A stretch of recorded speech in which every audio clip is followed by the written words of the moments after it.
وقتی که در افکار مردم زن به جز تن نیست، در این جهنم فرصت بالیدن زن نیست. دنیای نامردان شده یک لذت آنی، این روزها دیگر کسی دنبال ماندن نیست. زن خسته است از این نگاه شوم ابزاری، تعریف مردی در لغت نر بودن اصلا نیست. مردانگی یعنی نجابت در نگاه و فکر، مردانگی را هرزگی کردن مزین نیست. غیرت اگر داری به فکر رشد زنها باش، غیرت به معنای جنون و رگ به گردن نیست. از کوچه خلوت چرا باید بترسد زن؟ پس امنیت کو؟ پهلوانی مثل قبلا نیست؟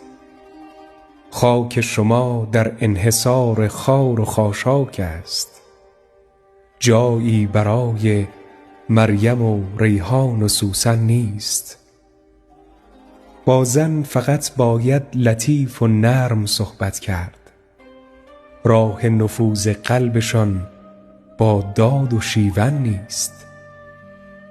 زن برگ آس خالق است و بی نهایت عشق، خورشید هم مانند او زیبا و روشن نیست. زن منزوی باشد دلش آهسته می میرد، فرقی برایش بین منزل یا که مدفن نیست. زن می تواند هم موفق باشد و مادر، زن که برای کلفتی یا ظرف شستن نیست. بحثش حجاب و نوع پوشش نیست، میفهمید؟